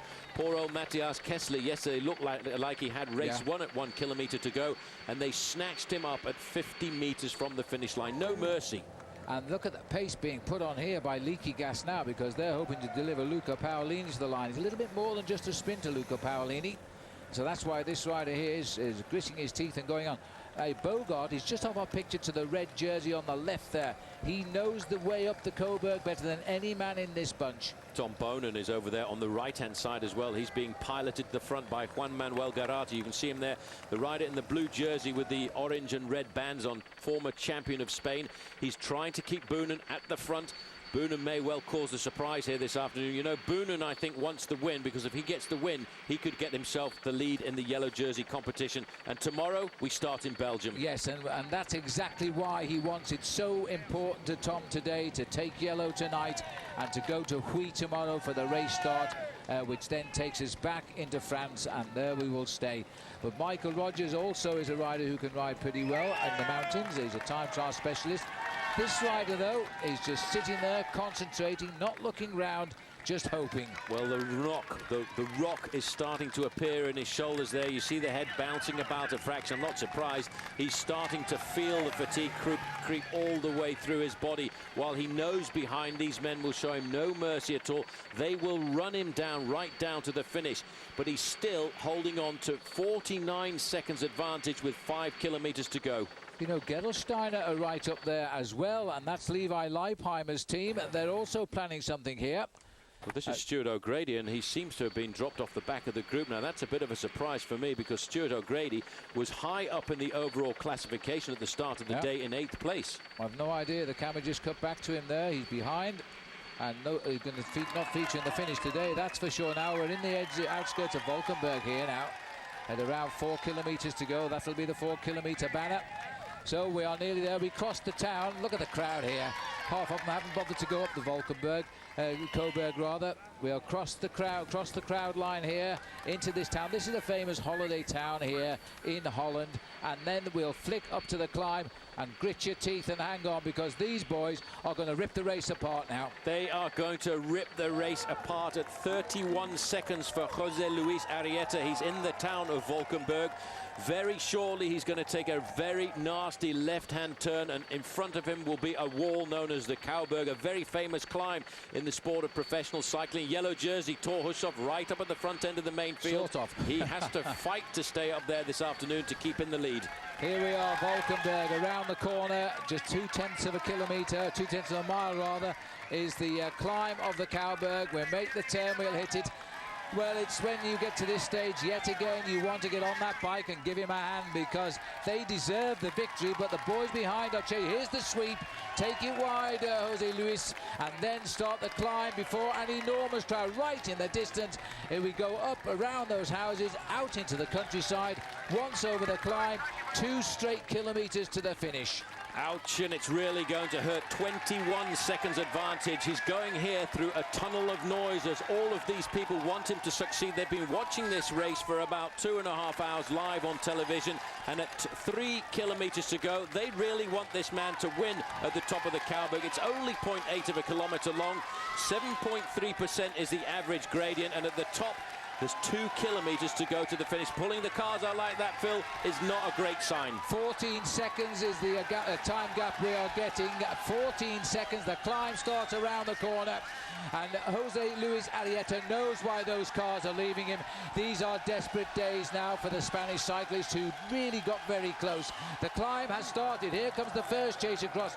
Credit Agricola's ripped off the front of this race, the teammate of Thor Hushovd.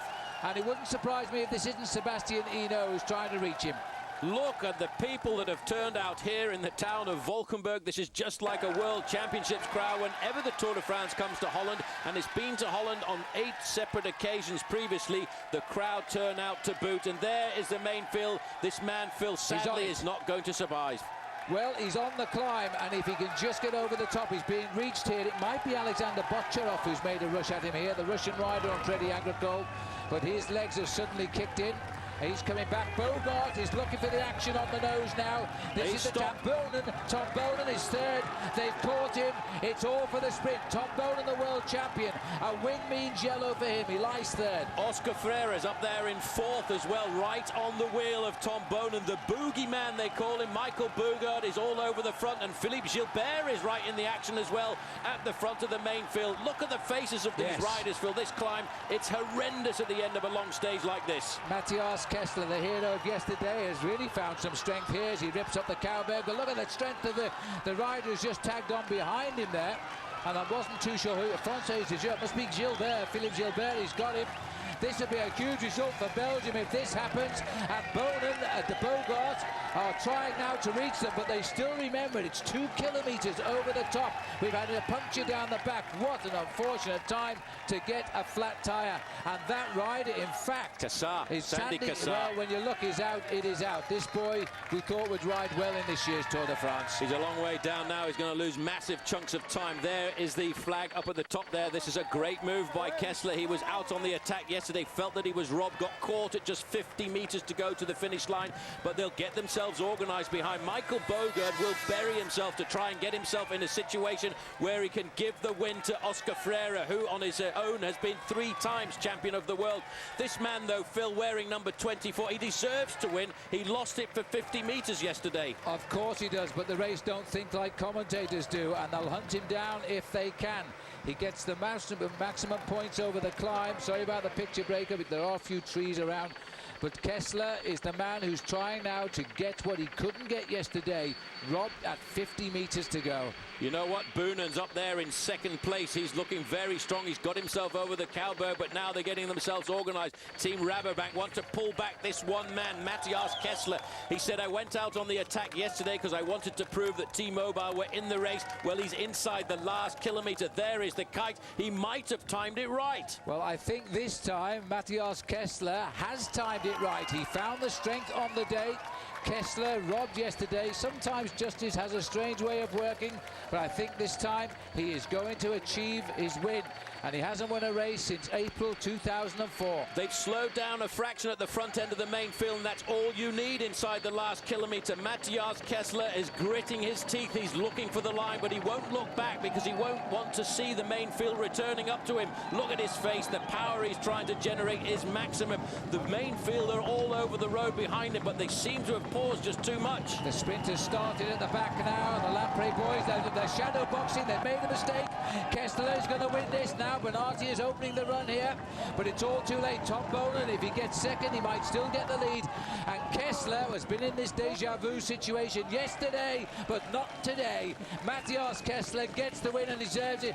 Who finishes off for second place? Bonen beaten again, and it is a 1-2 because that was T-Mobile, and it was very, very likely Sinkovich or Kloden who got second place. Well, I tell you what, there's a split in the main field. We need to see where the yellow jersey is, and I think that's him coming in now. So he's lost a little bit of time to maybe they'll split. It's going to go back to the count because of that. But Phil, finally, there is a little bit of justice in this sport because Matthias Kessler deserved to win yesterday. There's Robbie McEwen coming in as well. So the big sprinters didn't get over the climb, apart from, of course, Tom Bonen, who just was a little bit under par this afternoon.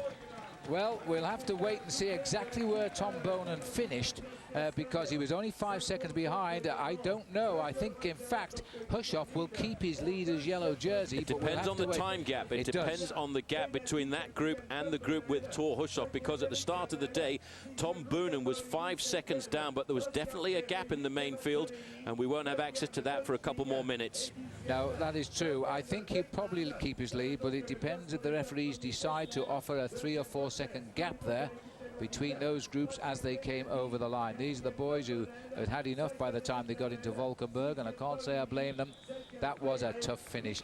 Well, he showed us he had tremendous strength yesterday when he made a late dash for the line, and it didn't quite work out.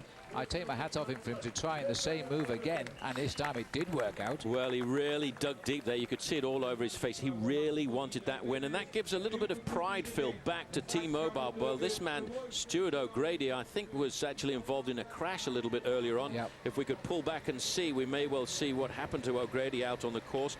He's going to drop right right out of the top 10 today. They're pulling back, but we're moving away. We're not in control of the pictures, everyone, but looking at the face there of O'Grady, he's quite injured, I think. Well, what an incredible stage finish. It didn't work out at all as we expected in the end, but we'll have to work out. It'll take more than a pen and paper, I think, for a few minutes as the riders continue to come. But the big news is Matthias Kessler, remember, he's on the same team as Jan Ullrich, who isn't here, has brought some credence back to the team with a great victory. His last win was in April 2004. And the name of the race, the Grand Prix Miguel Indurain, the man who won the Tour de France 5 times. We'll take our usual break. We'll come back. Hopefully, we'll have sorted everything out and we'll pay due homage to Matthias Kessler. See you in a moment. Welcome back. We're now looking down on a typically Dutch church here in Valkenburg in the Netherlands. A dramatic finish to today's stage of the Tour de France. A drama-packed day indeed.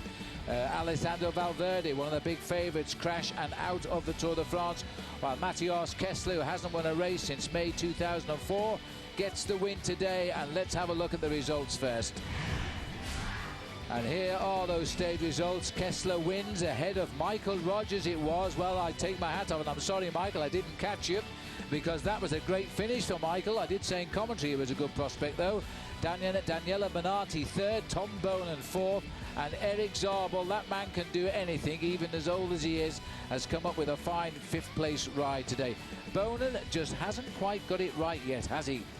Luca Paolini, we saw the men working for him. He finished with a sixth place. Oscar Freire made it in seventh. Georg Tochnig, who's a very good climber, got home in ninth. And Fabian Weckmann, despite his great riding yesterday, has found his legs again. He is in 10th position.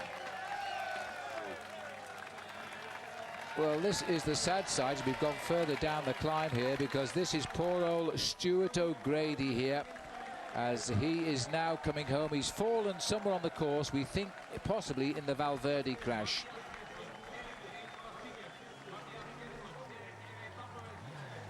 Yeah. So he's climbing it very, very slowly here. It's a long way up this climb when you're injured. We've seen the same happen to Sandy Cassar, who talked. So we're now looking here, involved in a crash. We don't know what the crash was, but we suspect it was the same crash that has taken Valverde off to hospital. Well, Kessler was the man who definitely got himself the win here this afternoon. He held on to like about 5 seconds just ahead of Michael Rogers on the finishing line. But I'm still waiting to see if we can pop up and get the time gap between that group of Michael Rogers and the group of Thor Hushovd, because we could see a new change in the overall classification. One way or another, it's going to be very close as to whether or not Tom Boonen was the man to get the lead. But that's certainly what he was looking for this afternoon. Fourth place doesn't get him a time bonus. Yeah, well, the situation, as far as we know, there is a possibility that if they have done a time gap, then I suspect they will give the yellow jersey to Tom Bonen, but we don't know that yet. And certainly I was very impressed by that finish by Michael Rogers. Let's have a look then at the Michelob Ultra, and there it is, Tom Bonen. So they split time them at the finish. Bonen by a single second over Michael Rogers. How close is that? Hincapie is on his way back. He was in that lead group. He's got third. Hushovd lost 7 seconds. They split time them. So Bonen, he must have done 2 second gap then, was the answer to the question. Benatti, these are the boys. Floyd Landis is right there, very cleverly placed in 7th. Top 10 completed by the stage winner, Matthias Kessler at 17 seconds. And now he is also in the frame. And there he is. That's where he made the move, and Philippe Gilbert couldn't follow him. Well, we'll take another break, and when we come back, of course, we will have all of the usual things, the interviews, and some more updates on what has happened today. Welcome back to the streets of the Netherlands here, as the Tour de France has just arrived. A sensational finish, a one on the day by Matthias Kessler. He didn't do enough to get the leader's yellow jersey. Tom Bonen did, though, even though his sprint didn't give him the usual result.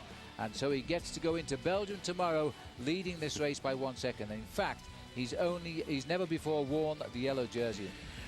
So that's the story of the day. There are plenty more. Let's go back to Al Trautwig and Bob Roll.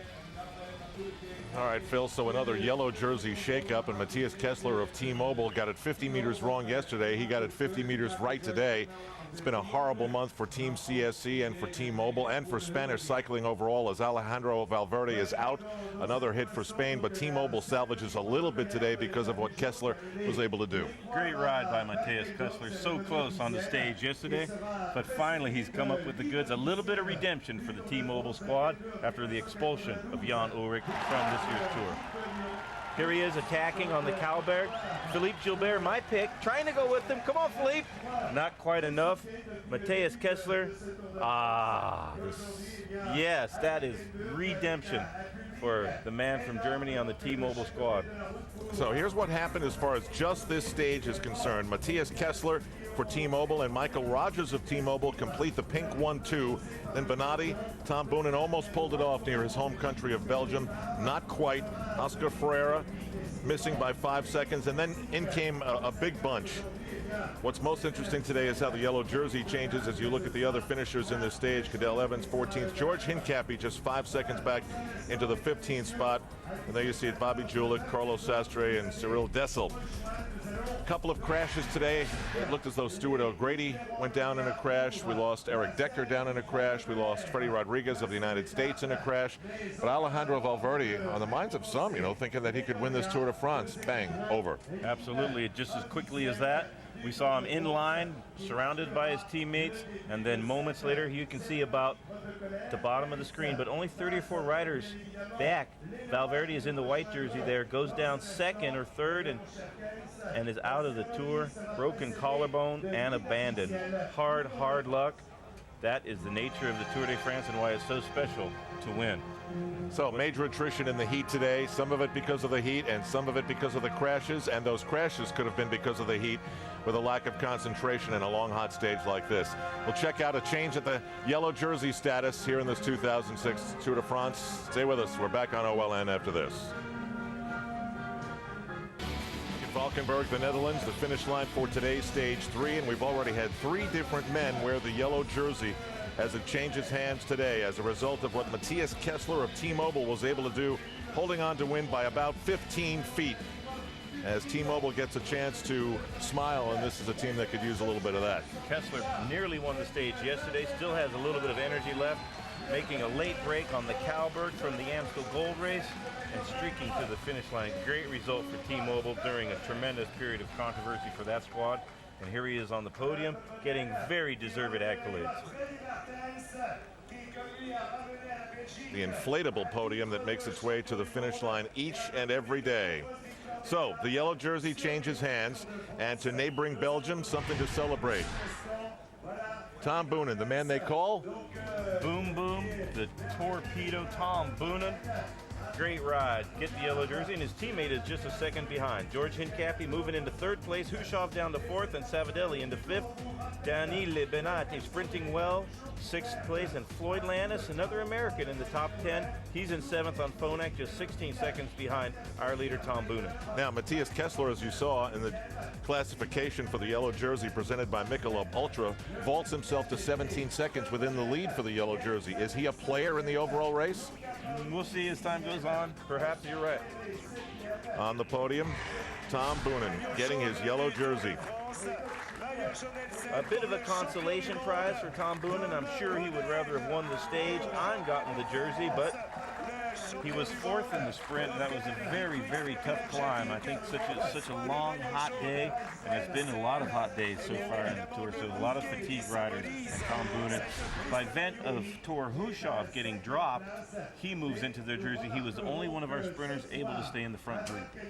So the sprinters have had a chance to wear the yellow jersey. First Tor Hushov, and now we'll see how Tom Boonen handles the wearing of the yellow jersey. Not a good day for many of the riders in this Tour de France. One of them, an American, Freddie Rodriguez. He crashed at the same time Eric Decker of Rabobank. These are the only pictures we have, and this is of the aftermath, and you could almost tell right away that this was not good. No, this is not good at all. When a rider cannot get up immediately, especially in the last few kilometers of a bike race, you know that something seriously has happened to them. When you're 20 Ks to the finish and you crash, you can't bounce up, you know that the race is going ahead of you, and you just something serious has happened, and that's what happened to Decker and Rodriguez on that time. As it is every day, as soon as one stage is done, we look ahead to tomorrow's stage 4. And after all the climbing today, although it's not in the mountains like the Alps or the Pyrenees, tomorrow's stage 4, as we continue this march around France in a counterclockwise fashion, presented by AMD, is all flat. Dead flat. There's a couple of climbs early on from Puy all the way to Saint-Quentin, back into France, 207 kilometers. And that's the way it'll spell out tomorrow on the 5th of July. Hope you enjoyed your Independence Day back in the States. George Hincapie, Floyd Landis, the American hopes for the yellow jersey in Paris, they're all fine right where they need to be.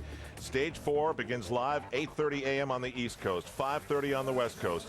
Our enhanced coverage in prime time 8 p.m. Eastern, 9 Pacific.